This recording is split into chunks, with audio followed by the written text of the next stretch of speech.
স্বাগত এখন দুপুরের আয়োজনে। পুরো আয়োজন জুড়ে সঙ্গে আছে আমরা দুজন, আমি গালিব ইবনে রিয়াজ এবং আমি শম্পা বিশ্বাস।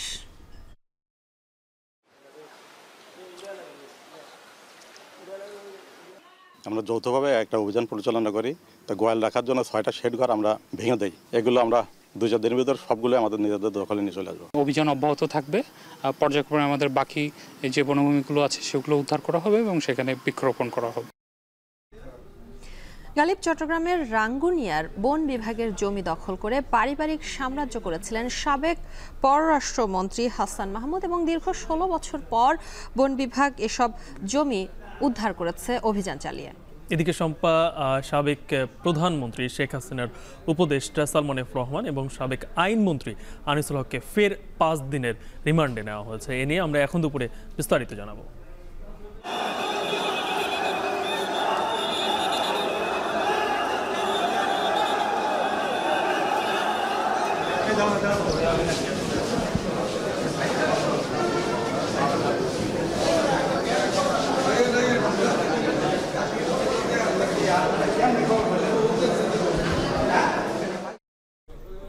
শম্পা, ক্ষুদ্র ঋণে অনেকেরই কিন্তু জীবন বদলে গেছে, কিন্তু একটা সময় দেখতাম আমরা সেটা প্রান্তিক অঞ্চলে সব থেকে বেশি এর কার্যক্রম চলতো, কিন্তু দিন দিন সেটা যেন কেন জানি শহর কেন্দ্রিক হয়ে যাচ্ছে। এবং গালিব, এই যে দুর্গম যেসব এলাকা রয়েছে সেখানে কিন্তু ঋণ পেতে নানা ঝামেলা পোহাতে হয়। এমন অবস্থায় যারা বিশেষজ্ঞ আছেন তারা বলছেন সরকারকে নীতি সহায়তা দিতে।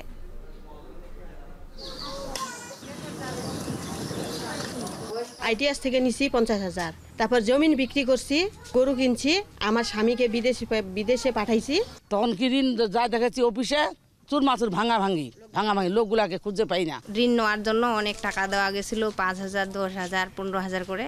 2-3 সপ্তাহ ঘোরাফেরা করছে, পরে টাকাগুলো মারে নিয়ে চলে গেছে। মাইক্রো ক্রেডিট এবং মাইক্রো এন্টারপ্রাইজ এই মাঝখানে এই জাম্পটা করার জন্য এই সাপোর্টটা তো গভর্নমেন্টের কাছ থেকে আসতে হবে। আমরা এই এমআরএকে ডিজিটালাইজ করার জন্য এখন যে খরচ আমরা নিজেরা যদি ওয়ালেট করে করি তাহলে খরচ একদম কমে যাবে। এখন দুপুরে এ নিয়েও থাকছে বিস্তারিত। তবে শুরুতেই জানাবো সাবেক পররাষ্ট্রমন্ত্রীর দুর্নীতি এবং উপদেষ্টা ও মন্ত্রীর রিমান্ডের খবর। শম্পা, যেটা শুরুতেই আপনি বলছিলেন যে ক্ষমতার দাপটে সাবেক পররাষ্ট্রমন্ত্রী হাসান মাহমুদ তিনি তার পারিবারিক নামে দখলে নিয়েছিলেন বন বিভাগের 212 একর জমি এবং সেখানে তিনি বাগান, পার্ক, চাষের পুকুর থেকে শুরু করে অনেক স্থাপনা করেছিলেন। এবং গালিব, দীর্ঘ 16 বছর পর যখন ক্ষমতার পট পরিবর্তন হয়েছে তখন কিন্তু বন বিভাগ এইসব জমি উদ্ধারে অভিযান পরিচালনা করেছে এবং সেগুলো উদ্ধার করেছে। রাঙ্গুনিয়ার বিভিন্ন এলাকায় এই জমিগুলো তিনি দখল করেছিলেন এবং সেগুলো উদ্ধার করা হচ্ছে। আমাদের হাতে একটি প্রতিবেদন রয়েছে যেটি তৈরি করেছেন সহকর্মী ফয়সাল করিম, আমরা দেখে আসবো সেটি। পাহাড়ের টিলায় বন বিভাগের জায়গা দখলে নিয়ে গড়ে তোলা হয়েছিল বিশাল এই গয়ালের খামার। চট্টগ্রামের রাঙ্গুনিয়ার খুরুশিয়ায় 8 বছর আগে এই খামার গড়ে তুলেছিলেন সাবেক পররাষ্ট্রমন্ত্রী হাসান মাহমুদের ভাই এরশাদ মাহমুদ। সোমবার অভিযান চালিয়ে এই জায়গা উদ্ধার করে বন বিভাগ। যদিও এই সুযোগে এখানে লুটপাট চালায় দুর্বৃত্তরা, নিয়ে যায় শতাধিক গয়াল ও খামারের নানা অবকাঠামো। টিলার চারপাশে চোখে পড়ল ছোট বড় বেশ কয়েকটি পুকুর, যেখানে দীর্ঘদিন ধরে নানা জাতের মাছ চাষ করা হতো। বন বিভাগের অন্তত 50 একর জায়গা দখলে নিয়ে এই গয়াল ও মাছের খামার গড়েছিলেন এরশাদ মাহমুদ। মাছের সদস্য ছিল গরু, ছাগল, গরু, তারপরে গয়াল। মাঝে মাঝে টইখানে আছে 1টা 2টা 3টা 4টা 5টা 6টা 7টার মতো, 7টা 8টার মতো আছে। আবার ওইখানেও আছে। এরা তো ধীরে ধীরে করছে, এগুলা বলে একসাথে করছে না, বুঝলেন না? আর শেষ তো এই কয়েকদিনের মধ্যে শেষ হয়ে গেছে। আশপাশের আরো বেশ কয়েকটি পাহাড় ও জায়গা দখলে নিয়েছিল হাসান মাহমুদের পরিবার, যার মোট আয়তন 212 একর। বন বিভাগের খুরুশিয়া রেঞ্জের অদূরে সুখবিলাস নামের এই বিনোদন কেন্দ্র ও দুধপুকুরিয়ার এই মাল্টা বাগানটিও হাসান মাহমুদের পরিবারের বিশাল সাম্রাজ্যের অংশ ছিল। অভিযানের পর এসব এলাকার বড় বড় পুকুর ঘিরে চলে স্থানীয়দের মাছ ধরার হিড়িক। সোমবার থেকে লাগাতার অভিযানে এসব জমিতে গড়ে তোলা সব স্থাপনা গুড়িয়ে দেয় বন বিভাগ। খুরুশিয়া রেঞ্জ, রাঙ্গুনিয়া রেঞ্জ, চট্টগ্রাম শহর রেঞ্জের আমরা যৌথভাবে একটা অভিযান পরিচালনা করি। তো গোয়াল রাখার জন্য 6টা শেড ঘর আমরা ভেঙে দেই এবং ওখানে পাশে 3টা পুকুর ছিল, বড় আকারের পুকুর ছিল। পুকুরগুলো আমরা কেটে পানি নিষ্কাশনের ব্যবস্থা করি। কর্মকর্তাদের দাবি 1 বছর আগে বেদখলে থাকা এসব জমি উদ্ধারে জেলা প্রশাসন বরাবর আবেদন করেছিল বন বিভাগ। তবে হাসান মাহমুদের রাজনৈতিক প্রভাবের কারণে তা এতদিন সম্ভব হয়নি।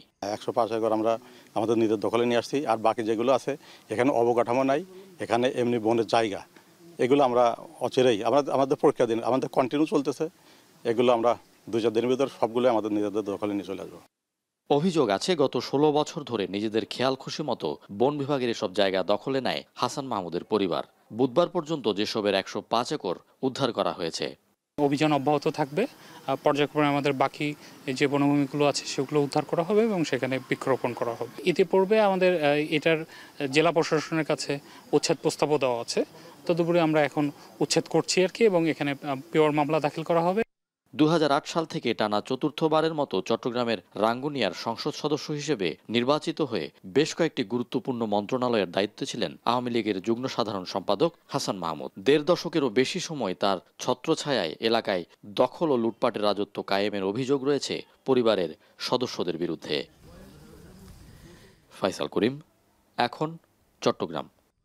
একাধিক হত্যা মামলায় গ্রেপ্তার সাবেক প্রধানমন্ত্রীর বেসরকারি শিল্প ও বিনিয়োগ উপদেষ্টা সালমান এফ রহমান এবং সাবেক আইনমন্ত্রী আনিসুল হককে ফের 5 দিন করে রিমান্ড দিয়েছেন আদালত। সকালে আদালতে তোলা হলে মামলার সুষ্ঠু তদন্তের জন্য তাদের 10 দিনের রিমান্ড আবেদন করেন তদন্তকারী কর্মকর্তা। এ সময় তাদের 5 দিন করে রিমান্ড মঞ্জুর করা হয়।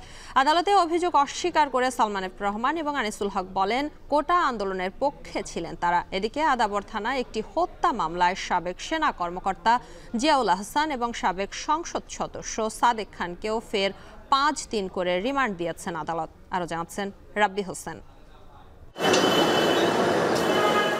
বৃহস্পতিবার সকাল 7টা আদালত প্রাঙ্গণে তখনও পা পড়েনি আইনজীবীদের, তবে নিরাপত্তার প্রস্তুতিতে ছিল না কোনো কমতি। পৃথক দুটো হত্যা মামলায় আদালতে তোলা হয় সাবেক আইনমন্ত্রী আনিসুল হক, প্রধানমন্ত্রীর সাবেক শিল্প ও বিনিয়োগ উপদেষ্টা সালমান এফ রহমান, অব্যাহতিপ্রাপ্ত সেনা কর্মকর্তা জিয়াউল আহসান ও সাবেক সংসদ সদস্য সাদিক খানকে। বৈষম্য বিরোধী ছাত্র আন্দোলন চলার সময় বাড্ডা ফুজি টাওয়ারের সামনে সুমন শিকদারকে গুলি করে হত্যার অভিযোগে করা মামলায় সালমান এফ রহমান ও আনিসুল হকের নতুন করে আরও 5 দিনের রিমান্ড দিয়েছেন আদালত। পতিত স্বৈরাচার শেখ হাসিনার বাণিজ্য উপদেষ্টা সালমান এফ রহমান এবং সাবেক অবৈধ আইনমন্ত্রী আনিসুল হক, এই দুজনকে আজকে বিজ্ঞ আদালতে অন্য একটি মামলায় রিমান্ড শেষে হাজির করা হয়। বাড্ডাতে সুমন শিকদার নামে একজন আন্দোলনকারী নিহত হয়। এই মামলায় তাদেরকে আজকে সন্নিবেশ করা হয় এবং করার পরে তদন্তকারী কর্মকর্তা তাদের বিরুদ্ধে 10 দিনের রিমান্ড প্রার্থনা করেন।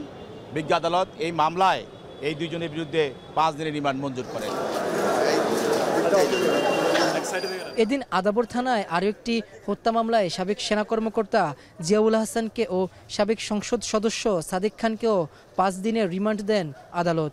যাকে হত্যা করা হয়েছে জাকির হোসেন, সেও একটা আন্দোলনকারী, ছাত্র জনতা আন্দোলন সময় সে রাজপথে ছিল, তাকে গুলি করে হত্যা করায় পুলিশ। এই মামলার আসামি হলো সাদেক খান, সাবেক এমপি, এবং এই মামলার সঙ্গে সাদেক খানের সংশ্লিষ্টতা এবং জড়িত থাকা বিষয়টি বিজ্ঞ আদালতে তদন্তকারী কর্মকর্তা উপস্থাপন করেন এবং বিজ্ঞ আদালত এই বক্তব্য শুনে, তদন্তকারী কর্মকর্তার বক্তব্য শুনে এই আসামির বিরুদ্ধে এই মামলায় সন্নিবেশ করা হয় এবং 5 দিন রিমান্ড মঞ্জুর করে। আদালতে তাদের হাজির করে মামলার সুষ্ঠু তদন্তের জন্য 10 দিনের রিমান্ড নিতে আবেদন করেন মামলার তদন্তকারী কর্মকর্তারা। এ সময় আদালতে আনিসুল হক ও সালমান এফ রহমান তাদের সব অভিযোগ অস্বীকার করে বলেন তারা দুজনই কোটা আন্দোলনের পক্ষে ছিলেন। রাব্বি হোসেন, এখন, ঢাকা। দেশের ব্যাংক খাত যেখানে হোঁচট খাচ্ছে সেখানে ক্ষুদ্র ঋণের সাফল্য ঈর্ষণীয়। প্রান্তিক জনগোষ্ঠীর নিয়মিত সঞ্চয়ে সারা দেশেই চলছে ক্ষুদ্র ঋণের কার্যক্রম। বর্তমানে ঋণ দানের পাশাপাশি বাড়ছে সঞ্চয়ের প্রবণতাও। তবে গ্রামে ক্ষুদ্র ঋণ কার্যক্রম কমে বেড়েছে শহর আর শহরতলিতে। ক্ষুদ্র ঋণে বেকারত্ব দূর ও স্বনির্ভরতা বাড়লেও টেকসই অর্থনৈতিক কাঠামো তৈরিতে সরকারের নীতি সহায়তা প্রয়োজন বলছেন বিশেষজ্ঞরা। ময়মনসিংহ থেকে হারুনুর রশিদ, বান্দরবনে রিজভী রাহাত, নীলফামারী থেকে আমিরুল বাপ্পি সহ আরও জানাচ্ছেন সেলিয়া সুলতান।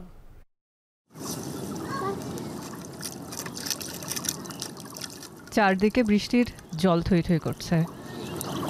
মাঠঘাট, ফসলের ক্ষেত এখন টইটুম্বুর পানিতে। আমিষের চাহিদা মেটাতে ক্ষেতের ধারে ছোট ছোট জাল নিয়ে মাছ ধরার চেষ্টা। সারি বেঁধে রোপণ করা আমনের চারাগুলো কিছুদিন পরে সোনালী ধানে ভরিয়ে ফেলবে কৃষকের গোলা।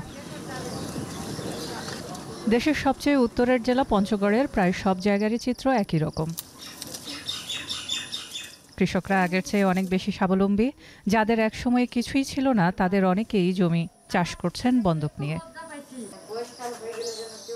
শুধু জমি বন্ধক নয়, পশুপালন, ছোট ব্যবসা, উদ্যোক্তা এরকম অনেক উদাহরণ তৈরিতে গত প্রায় 3 দশক ধরে উল্লেখযোগ্য ভূমিকা পালন করে আসছে দেশের ছোট বড় এনজিও। ওখানে 100-100 টাকা করে সঞ্চয় দিয়ে 20,000 টাকা করে লোন উঠায় মাসে মাসে কিস্তি দিছি।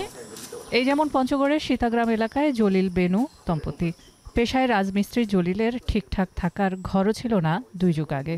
বিভিন্ন এনজিও থেকে ঋণ নিয়ে থাকার ঘর করেছেন, ছেলে মেয়েদের লেখাপড়া শিখিয়েছেন, জমি কিনে বসত বাড়ির আয়তন বাড়িয়েছেন।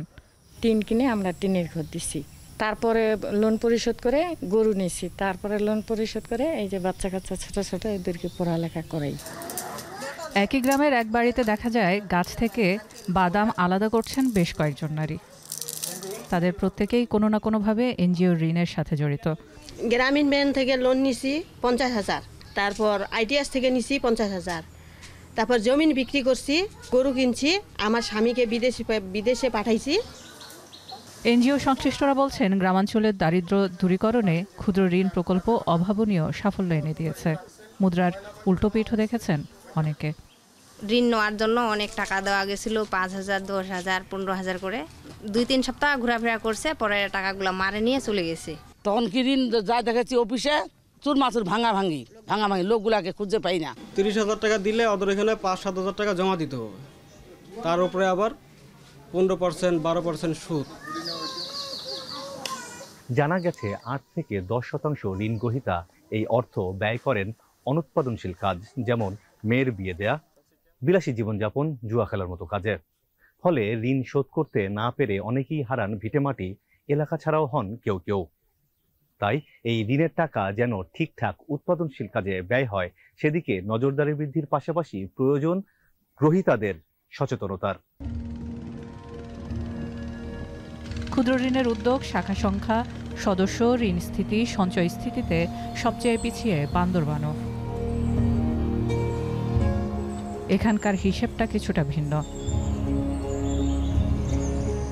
এখানে চ্যালেঞ্জ যেন পাহাড়ের সাথে ঘেঁষে ঘেঁষে চলে। আমাদের রাস্তাটা দূরে বলে এটার কারণে ওরা আসতে চায় না। কয়টা আসছে আর অনেকগুলো আছে ওইটারও আসে নাই। আমার হাজবেন্ডের যদি একটা ব্যবসা বাণিজ্য নিয়ে যদি চলতে পারতাম একটু ভালো হতো। আমাদের দোকানে লোনের প্রয়োজন, সুদের কারণে লোন নিতে পারছিনি।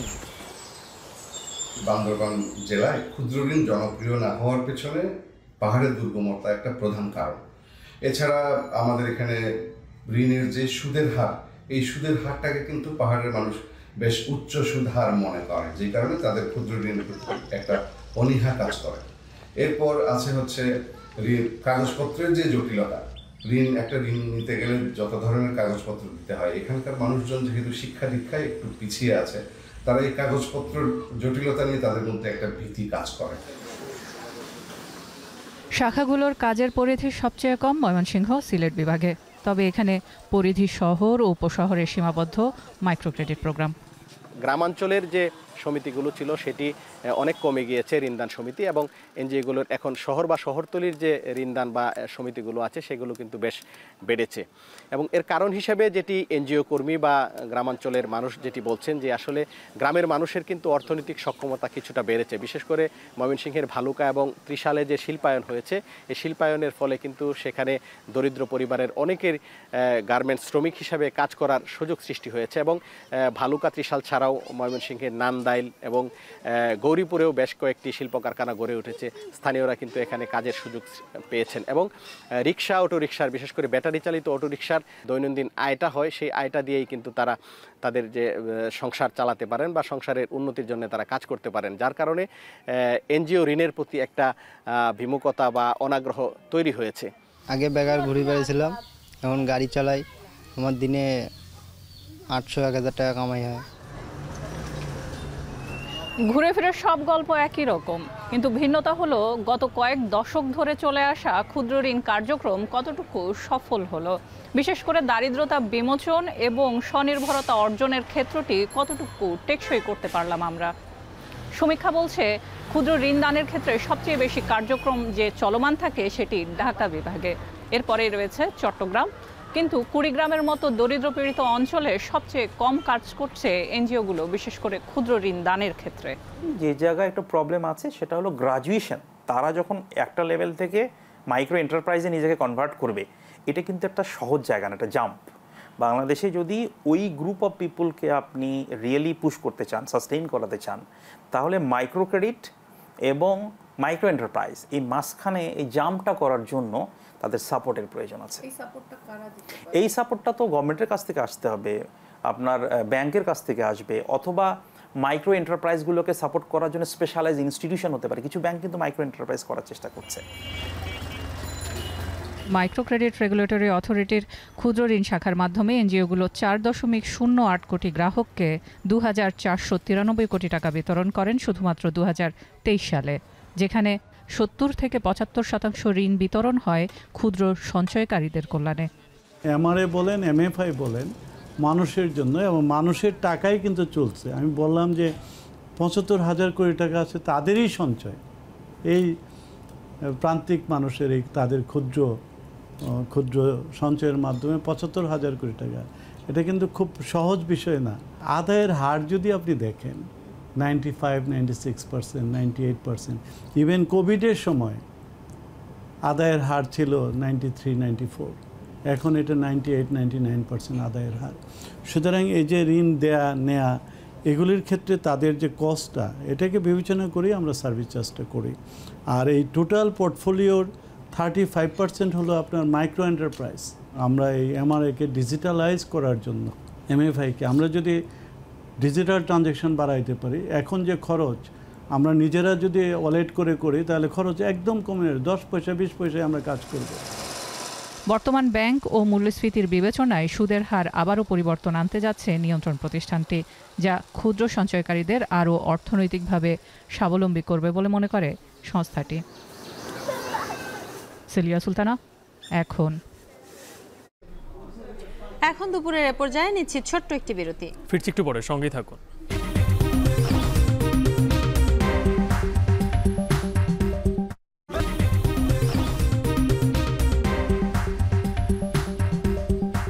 বিরতির পর আবারও স্বাগত।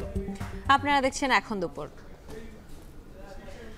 কল্যাণমুখী রাষ্ট্র গণতন্ত্র প্রতিষ্ঠায় দেশব্যাপী ধারাবাহিক সংলাপের আয়োজন করছে গবেষণা প্রতিষ্ঠান centre for policy studies, CGS.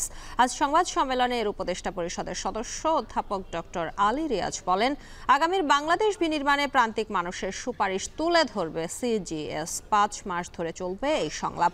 প্রাথমিকভাবে রাজশাহী, চট্টগ্রাম ও খুলনাতে অনুষ্ঠিত হবে সংলাপ। আরও জানাচ্ছেন আজহার লিমন। ছাত্র জনতার নজিরবিহীন বিপ্লবের পর প্রশ্ন উঠেছে নতুন বাংলাদেশে রাষ্ট্র সংস্কার ও প্রকৃত গণতান্ত্রিক ব্যবস্থা প্রতিষ্ঠার প্রক্রিয়া কেমন হবে। সেন্টার ফর গভর্নেন্স স্টাডিজের এই সংবাদ সম্মেলন তেমন একটি উদ্যোগের অংশ।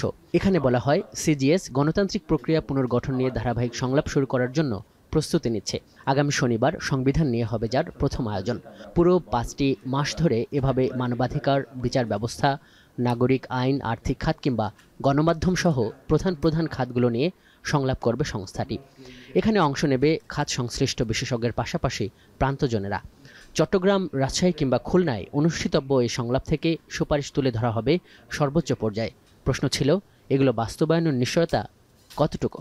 যারা অংশগ্রহণ করবেন তারা কোনো প্রতিশ্রুতি পাননি। আমাদের কাজ হচ্ছে একই সঙ্গে দায়িত্বে যারা আছেন এবং যারা দায়িত্বে যেতে আগ্রহী রাজনৈতিক দল তাদেরকে স্মরণ করিয়ে দেওয়া কাঠামোগত পরিবর্তনগুলো কি। অনুষ্ঠানে সাংবাদিকদের প্রশ্নে উঠে আসে সংবিধান সংশোধন কিংবা পুনর্লিখনের বিষয়টি। রাষ্ট্রবিজ্ঞানী ডক্টর আলী রিয়াজ বলেন, যে অবস্থায় সংবিধান আছে সেখানে রাষ্ট্র সংস্কারের অনেক উদ্যোগ নেওয়া সম্ভব নয়। এই সংবিধান সংশোধনের উপায় সীমিত, কারণ 1/3 অফ দ্য কনস্টিটিউশনকে বেসিক স্ট্রাকচারে ইনক্লুড করার কারণে আপনি একটা সংবিধানের 1/3 হাতি দিতে পারবেন না। এবং 1/3 মানে কি, এর মধ্যে এমন সব বিষয় আছে যেগুলি আপনি না সরালে আসলে কোনো অবস্থাতেই কিছু করতে পারবে না, কিচ্ছু করতে পারবে না। সে কারণে পুনর্লিখন শব্দটা। এখন পুনর্লিখনের পথ পদ্ধতি কি? কনস্টিটিউয়েন্ট অ্যাসেম্বলি বলছেন আপনি, আর কোনো পথ কি আছে আমরা জানি না। আমার ধারণা আর কোনো পথ নেই। সরকার বা সরকার প্রধানের মেয়াদ নিয়ে এই বিশ্লেষক বলেন, সরকার ব্যবস্থা নিয়ে দেশের প্রচলিত রাজনৈতিক সংস্কৃতিটি আন্তর্জাতিক মানের নয়। ফলে 2 মেয়াদ 3 মেয়াদ সেটা ওই প্রশ্নটা থেকে যাচ্ছে, সেটা সকলে আলোচনা করে করতে পারে। আমি ব্যক্তিগতভাবে মনে করি 2 মেয়াদ যথেষ্ট। অনুষ্ঠানের শুরুতে অধ্যাপক ডক্টর আলী রিয়াজ গত 15 বছর ধরে যারা গুম খুনের শিকার হয়েছেন তাদের স্মরণ করেন। ছাত্র জনতার বিপ্লবকে এগিয়ে নিতে সবার অবস্থান থেকে ভূমিকা নেওয়ার আহ্বানও জানান তিনি। আজহার লিমন, এখন, ঢাকা। দেশের বন্যা পরিস্থিতির খবর জানাবো। ধীরে ধীরে উন্নতি হচ্ছে কুমিল্লার বন্যা পরিস্থিতি, তবে এখনও পানিবন্দী 13 লাখ বাসিন্দা। পানি কমার সাথে সাথে বাড়ছে পানিবাহিত রোগ, রয়েছে ওষুধ ও চিকিৎসা সংকট। কৃষি, মৎস্য ও প্রাণী সম্পদ মিলিয়ে প্রায় 1000 কোটি টাকার ক্ষতির সংখ্যা। এদিকে নোয়াখালীতেও কমতে শুরু করেছে পানি। এ নিয়ে আমরা বিস্তারিত জানতে চাই। আমার সঙ্গে কুমিল্লা থেকে যুক্ত হচ্ছেন সহকর্মী মাসুদ আলম এবং নোয়াখালীর বেগমগঞ্জ থেকে যুক্ত আছেন সহকর্মী নাসিম শুভ। শুরুতেই মাসুদ, আপনার কাছ থেকে জানতে চাই যে কুমিল্লায় তো পানি নামতে শুরু করেছে, কুমিল্লার মানে পানি পুরোপুরি নামতে আর কতদিন সময় লাগতে পারে? আর এখন তো যেই বন্যার পরের যে দুর্ভোগটা, সেটা মোকাবেলার জন্য কতটুকু প্রস্তুতি দেখতে পাচ্ছেন?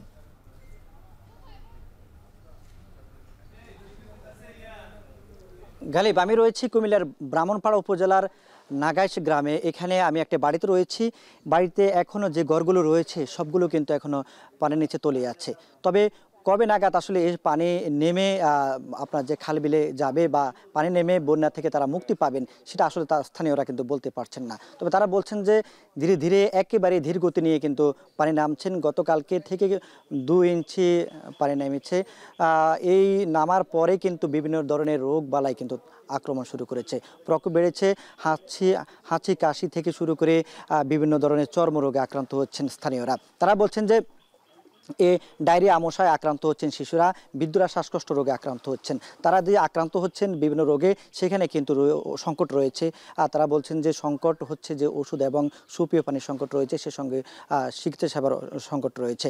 তবে আমরা যারা স্বাস্থ্য বিভাগের কর্মকর্তা রয়েছেন তাদের সঙ্গে আমরা কথা বলেছি। তারা বলছেন যে এই ধরনের যে বিচ্ছিন্ন গ্রামগুলো রয়েছে, নাগাইশ বা শশীদলী ইউনিয়নের আর বেশ কিছু গ্রাম, বুড়িচং উপজেলার লাকসা, মনোহরগঞ্জ এবং নাঙ্গলকোট 14 গ্রামের সে ব্যাপক বিচ্ছিন্ন গ্রাম রয়েছে, সেগুলোতে কিন্তু তারা নৌকা সংকটে এবং তারা লোকেশন না পাওয়ার কারণে কিন্তু ওই ধরনের মানুষগুলোকে তারা চিকিৎসা সেবা দিতে পারছে না, সে সঙ্গে ওষুধ সরবরাহ করতে পারছে না। আমরা দেখছি যে কিছু স্বেচ্ছাসেবী সংগঠন রয়েছে, তারা কিন্তু প্রতিদিন এই ত্রাণ নিয়ে আসছেন এবং প্রাথমিকভাবে যে হাঁচি কাশি এবং যে সর্দির যে ওষুধগুলো সেগুলো কিন্তু তারা সরবরাহ করছেন।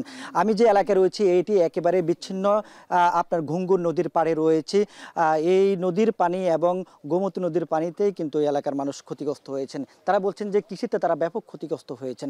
প্রায় 648 কোটি টাকার মতো ক্ষয়ক্ষতির সংখ্যা কৃষক। তো গালিব, এই ছিল কুমিল্লা থেকে সবশেষ। আমরা নোয়াখালীর খবর জানবো। সঙ্গে নাসিম শুভ যুক্ত আছেন আমার সঙ্গে। নাসিম, কি অবস্থা নোয়াখালী পরিস্থিতির? আর জেলার এখন পর্যন্ত কত অংশ আসলে এখন পর্যন্ত পানিতে নিমজ্জিত রয়েছে? আর যারা আশ্রয় কেন্দ্রে আশ্রয় নিয়েছিলেন তারা কি সবাই কি বাড়িতে ফিরতে পেরেছেন এখন পর্যন্ত?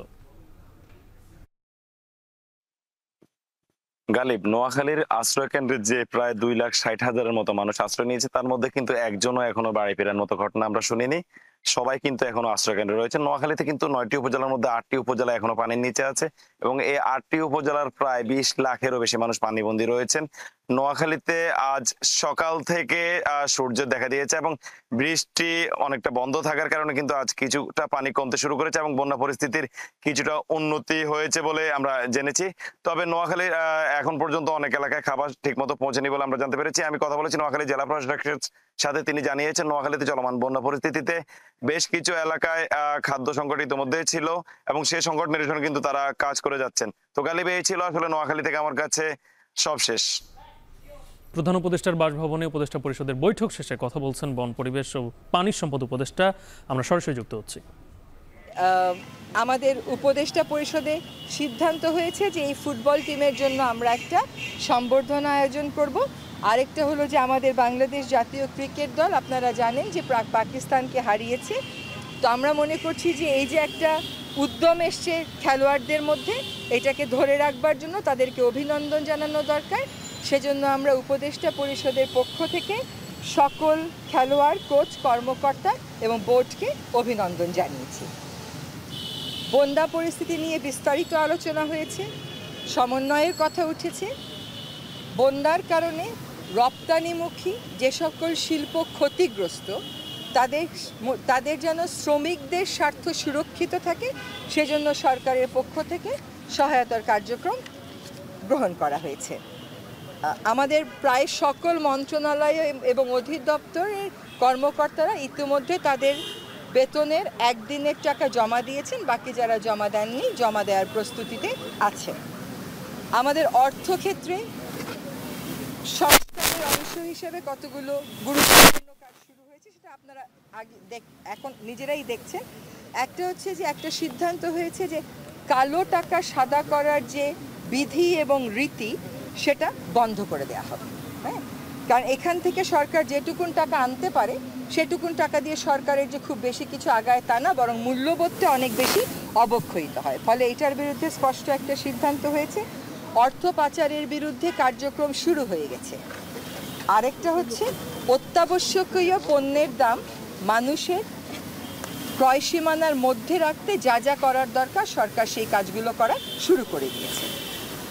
আমাদের হজ একটা অনেক বড় ব্যাপার বাংলাদেশি মুসলমানদের জন্য।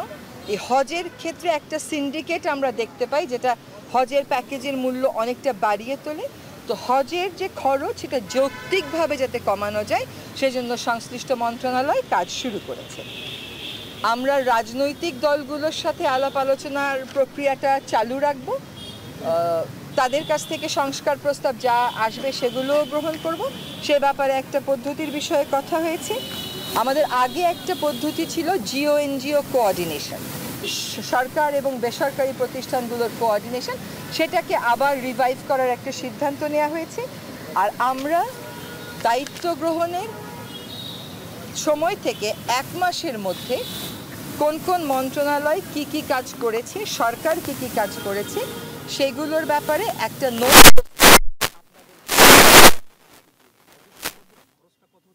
এরকম খরচের কোনো আপনাদেরকে দিয়ে দেব। জি, হজের সম্ভাব্য খরচটা কত হতে পারে? না, এরকম খরচের কোনো কত হতে পারে, কত কমাবে বিশ্লেষণে এবং কমানোর জন্য ব্যবস্থা আমি না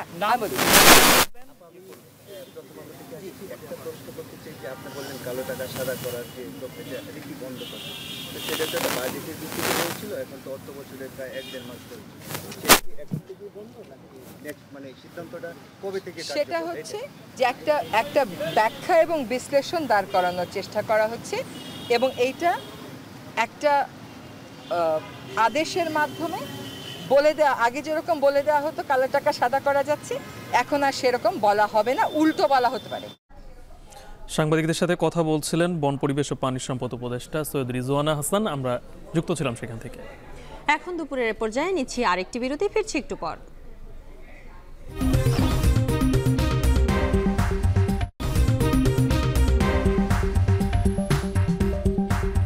বিরতির পর আবারও ফিরে এলাম।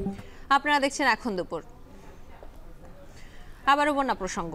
সাম্প্রতিক বন্যায় চট্টগ্রামে মৎস্য ও কৃষি খাতে ব্যাপক ক্ষয়ক্ষতি হয়েছে। অধিকাংশ পুকুর দিঘি ডুবে ভেসে গেছে মাছ, যাতে ক্ষতি হয়েছে কয়েক কোটি টাকার। এ নিয়ে আরো জানাতে চট্টগ্রামের মিরসরাই থেকে যুক্ত হচ্ছেন সহকর্মী শোয়েব রহমান। শোয়েব, বন্যায় চট্টগ্রামের ক্ষয়ক্ষতির কি চিত্র দেখছেন জানাবেন। শম্পা, প্রথমে মৎস্য খাতের ক্ষতি দিয়ে একটু শুরু করতে চাই। আমরা রয়েছি চট্টগ্রামের মিরসরাইয়ের মোহরী প্রজেক্টে, যেখানে দেশের সবচাইতে বড় মৎস্য প্রকল্প অবস্থিত এবং প্রায় 6000 একর জায়গা জুড়ে এখানে দিঘি এবং পুকুরে মৎস্য চাষ করা হয়। এবং সেখানে এবছর যে ক্ষতি হয়েছে বন্যায়, সেটি এখানকার ব্যবসায়ীদের দাবি মতে প্রায় 500 কোটি টাকার ক্ষতি হয়েছে। সেই ক্ষতিটি কয়েকশো কোটি টাকার মৎস্য যেমন ভেসে গিয়েছে, তেমনি তাদের যে পুকুর জলাশয় বা দিঘিগুলো রয়েছে সেগুলোর অবকাঠামো গতি অর্থাৎ পার ভেঙে গেছে। আপনি দেখতে পাচ্ছেন যে এটি মূলত ফেনী নদী এবং বঙ্গোপসাগরের যে মাঝখানে ফেনী রেগুলেটর রয়েছে, সেই রেগুলেটরের ওপরে আমরা দাঁড়িয়ে রয়েছি এবং এখানে পাশের যে মহুরী প্রজেক্ট, সেই মহুরী প্রজেক্টের দিঘি এবং পুকুর থেকে ভেসে আসা মাছগুলো এখানে তীব্র স্রোতে বঙ্গোপসাগরের দিকে চলে যাচ্ছে এবং এই রেগুলেটরের পাশে এখানে যারা স্থানীয়রা রয়েছেন, স্থানীয়রা এখানে জালগুলো পানির কিছুটা উপরে ধরেছেন, সেখানেই কিন্তু লাফিয়ে লাফিয়ে মাছগুলো পড়ছে এবং যেই পরিমাণ মাছ এখানে ভেসে যাচ্ছে, খালি চোখেই দেখা যাচ্ছে যে শুধু মাছ ভেসেই যাচ্ছে। এবং ব্যবসায়ীরা যেটি বলছিলেন যে এখানে প্রায় 500 কোটি টাকার মতো ক্ষতি হয়েছে। শুধু এই মহুরী প্রজেক্টটি নয়, চট্টগ্রামের যে রাঙ্গুনিয়া, ফটিকছড়ি, রাউজান, হাটহাজারী এই সকল এলাকায় যে ক্ষতি হয়েছে, বন্যায় ব্যাপক ক্ষতি হয়েছে এবং সেখানেও অর্থাৎ পুরো চট্টগ্রাম জেলায় প্রায় 290 কোটি টাকার মতো ক্ষতি হয়েছে মৎস্য খাতে, এমনটাই দাবি করছেন মৎস্য কর্মকর্তারা। এবং তারা বলছেন যে এই ক্ষতি পুষিয়ে নেওয়াটা খুব কঠিন হবে, কারণ এখন তাদের কাছে ব্রুড মাছ বা মা মাছ রয়েছে, কিন্তু সেই মাছ থেকে ডিম আহরণ করা সম্ভব নয়, কারণ সেই মৌসুমটি আসলে শেষ হয়ে গিয়েছে। এবং একই সাথে হালদা থেকে যে রেণু বা ডিম সংগ্রহ করা হয়, সেই মৌসুমটিও কিন্তু শেষ হয়ে গেছে। অর্থাৎ নতুন করে পোনা সরবরাহ করে ক্ষতিগ্রস্ত মৎস্য চাষিদেরকে যে সরবরাহ করা হবে সেটিও কিন্তু অনেকটা কঠিন হয়ে গিয়েছে, যে কারণে যেই পরিমাণ ক্ষতি হয়েছে সেটি পুষিয়ে নেওয়াটা অনেকটা কষ্টসাধ্য ব্যাপার হয়েছে। একই সাথে যদি কৃষির কথা বলি, চট্টগ্রামে কৃষিতে প্রায় 400 কোটি টাকার মতো ক্ষতি হয়েছে এবং সেই 400 কোটি টাকার ক্ষতির মধ্যে বিশেষ করে আমন এবং আউশ, যেই আউশ এবং আমন যেগুলো রয়েছে ধান, সেই আউশ এবং আমন ধান ব্যাপক আকারে ক্ষতিগ্রস্ত হয়েছে। বিশেষ করে আউশ ধান কাটার উপযুক্ত ছিল এবং সেই আউশ ধান কাটার যেই আগেই কিন্তু বন্যা হানাতে এবং সেই আউশ ধানগুলো কিন্তু নষ্ট হয়ে গিয়েছে এবং সেই সাথে আমন ধান রোপণের একটি মৌসুম, সেই আমন ধানের যে বীজতলা ছিল, সেই বীজতলাগুলো কিন্তু আসলে পানিতে দীর্ঘদিন পানি চাপা পড়ে থাকার কারণে বা পানির নিচে তলিয়ে থাকার কারণে সেগুলো কিন্তু নষ্ট হয়ে গিয়েছে। এখন কৃষি কর্মকর্তারা যেটি বলছেন, সবচেয়ে বড় চ্যালেঞ্জ হচ্ছে কৃষকদেরকে নতুন করে চারা সরবরাহ করা, এবং সেটি কিন্তু বেশ চ্যালেঞ্জিং একটা বিষয়। এবং এই চারা সরবরাহটা যদি খুব দ্রুততম সময়ের মধ্যে, অর্থাৎ বন্যার পানি শেষ হয়ে যাওয়ার পরপরই যদি সরবরাহ করা না যায় চারাগুলো, তাহলে কিন্তু কৃষির যেই আমনের যে উৎপাদন, সেই উৎপাদন ব্যাহত হওয়ার একটি শঙ্কা রয়েছে। শুধুমাত্র আউশ আমন নয়, চট্টগ্রামের চন্দনাইশ, আনোয়ারা, লোহাগাড়া, সীতাকুণ্ড এইসব এলাকায় কিন্তু ব্যাপক হারে গ্রীষ্মকালীন সবজি উৎপাদিত হয়, যা স্থানীয়ভাবে চাহিদা মিটিয়ে থাকে। সেই গ্রীষ্মকালীন সবজি কিন্তু পুরোপুরি নষ্ট হয়ে গিয়েছে এবং এর প্রভাব সামনের যে বাজার রয়েছে, সেই বাজার পরিস্থিতিতে প্রভাব ফেলতে পারে বলে যারা কৃষি কর্মকর্তা রয়েছেন তারা ধারণা করছেন। এবং একই সাথে যারা ক্ষতিগ্রস্ত কৃষক রয়েছেন, তাদেরকে কিভাবে আসলে ক্ষতি পুষিয়ে দেওয়া যায় সেই বিষয়টিও তারা খতিয়ে দেখছেন। শম্পা, বন্যার ক্ষয়ক্ষতি সম্পর্কে চট্টগ্রাম থেকে জানাচ্ছিলেন সহকর্মী শোয়েব রহমান। গালিব, আমরা দেখছিলাম চট্টগ্রামে এই বন্যার কারণে মৎস্য এবং কৃষি বিভাগে ব্যাপক ক্ষয়ক্ষতি হয়েছে। আমরা দেখেছি যেসব জায়গা থেকে এখন বন্যার পানি নামছে সেখানে কিন্তু উৎসুক জনতারা ভিড় করে আছে। তারা নানান মাছ ধরার যেসব যন্ত্রপাতি রয়েছে সেগুলো দিয়ে মাছ ধরারও চেষ্টা করছে। শম্পা, এদিকে মৌলভীবাজারে টানা 10 ঘন্টা গ্যাস সরবরাহ বন্ধ ছিল। এই বাসাবাড়ি এবং সিএনজি স্টেশনও গ্যাস সরবরাহ বন্ধ ছিল, কিন্তু 10 ঘন্টা পর সেটি আবার চালু হয়েছে। আমরা এই বিষয় নিয়ে আরও বিস্তারিত জানতে চাইব। আমাদের সঙ্গে মৌলভীবাজার থেকে যুক্ত হচ্ছেন সহকর্মী MA হামিদ। হামিদ, হঠাৎ করে কেন গ্যাস সরবরাহ বন্ধ ছিল এবং সেটা টানা 10 ঘন্টা, এখন কি পুরোপুরি স্বাভাবিক হয়েছে কিনা?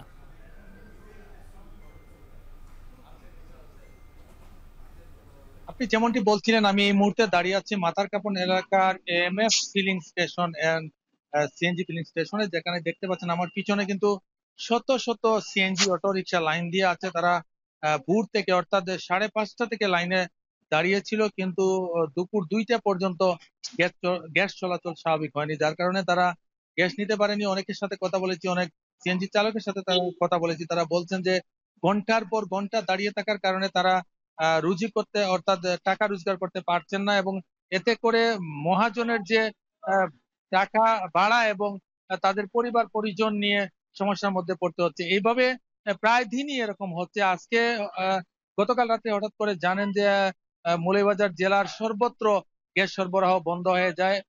কারোর সাথে যোগাযোগ করা সম্ভব হয়নি। তারা আগাম কোনো সতর্ক বার্তা বা আগাম কোনো অ্যানাউন্স না করেই তারা কিন্তু গ্যাস সংযোগ বন্ধ করে দেয়। আমি এ বিষয়ে কথা বলেছিলাম ইঞ্জিনিয়ার সানোয়ার হোসেনের সাথে, মৌলভীবাজারের দায়িত্বশীল কর্মকর্তা। তিনি আমাকে জানিয়েছেন যে ভোর রাতে হঠাৎ করে সেব্রনের কালাপুর যে গ্যাস স্টেশন আছে, গ্যাস উত্তোলন কেন্দ্র আছে, সেখানে হঠাৎ করে যান্ত্রিক ত্রুটির কারণে গ্যাস সরবরাহ বন্ধ হয়ে যাওয়ার কারণে তারা জানতে পারেননি এবং তাৎক্ষণিকভাবে যে জনসাধারণ আছে বা ভোক্তা আছে তাদেরকে জানাতে পারেননি। এতে করে গ্যাস সরবরাহ বন্ধ হয়ে যায়। পরবর্তীতে তারা ঢাকা থেকে একটা টিম এনে শাহজি বাজার থেকে গ্যাস সরবরাহ চালু করার চেষ্টা করেন এবং এতে করে স্বল্প চাপে দুপুর 12টার পরে লাইনে গ্যাস আসতে শুরু করে। যদি গ্যাসগুলো আসতে শুরু করে সেগুলো কিন্তু ব্যবহারযোগ্য ছিল না। এতে করে বাসাবাড়িতে চরম দুর্ভোগ দেখা দিয়েছিল। বাসাবাড়ির জনগণ, বিশেষ করে স্কুল কলেজ যাতায়াত যারা করে, অর্থাৎ শিক্ষক ছাত্ররা যারা ছিল, তারা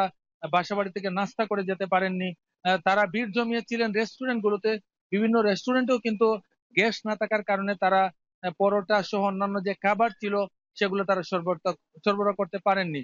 আমি দুপুরের 11টার খবরে জানাচ্ছিলাম যে পানসি রেস্টুরেন্টে যখন আমি অবস্থান করছিলাম তখন কিন্তু তারা গ্যাস সরবরাহ না থাকার কারণে অনেক লোকজন পানসি রেস্টুরেন্টে এসে সেখান থেকে চলে যায়, অর্থাৎ খাবার ছিল না।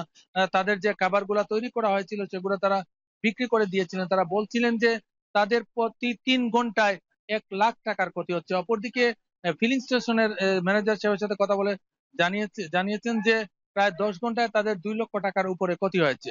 এই ছিল গ্যাস সরবরাহ না থাকায় মৌলভীবাজারে মানুষের দুর্ভোগ এবং সমস্যা নিয়ে সর্বশেষ। মৌলভীবাজারে প্রায় 10 ঘন্টা পরে আবারও গ্যাস সরবরাহ স্বাভাবিক করেছে জালালাবাদ গ্যাস ডিস্ট্রিবিউশন। সে বিষয়ে সর্বশেষ জানাচ্ছিলেন সহকর্মী এম এ হামিদ। এখন দুপুরের পর্যায়ে নিচ্ছি আরো একটি বিরতি, ফিরছি একটু।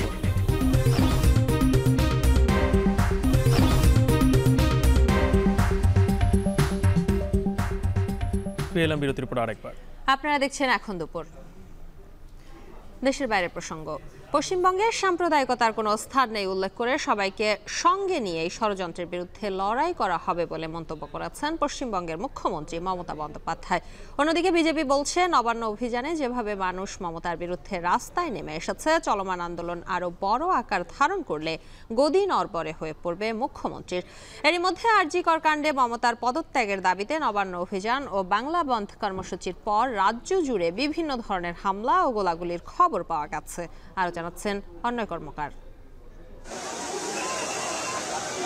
কলকাতার আরজিকর কাণ্ডে নবান্ন অভিযানের পর থেকেই পশ্চিমবঙ্গের বিভিন্ন জায়গায় ঘটছে নানা ধরনের হামলা ও সহিংসতার ঘটনা।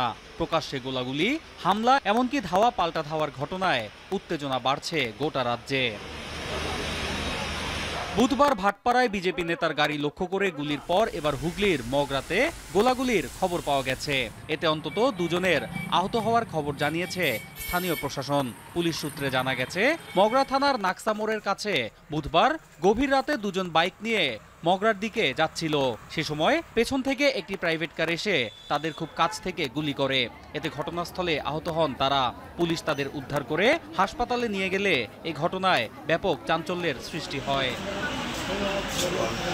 এর মধ্যেই রাজ্য বিজেপি সভাপতি সুকান্ত মজুমদার বলেছেন, নবান্ন অভিযানে যেভাবে সর্বস্তরের মানুষ রাস্তায় নেমে এসেছিল তাতে ভয় পেয়েছেন মমতা বন্দ্যোপাধ্যায়। চলমান এ ছাত্র আন্দোলন আরো বড় আন্দোলনে রূপ নিলে তার চেয়ারটাও নড়বড়ে হয়ে পড়বে বলেও মন্তব্য করেন তিনি। বুধবার বিজেপির ডাকে 12 ঘন্টার বাংলা বন্ধ কর্মসূচি শেষে সন্ধ্যায় দলীয় কার্যালয়ে এক ব্রিফিংয়ে এ কথা বলেন সুকান্ত।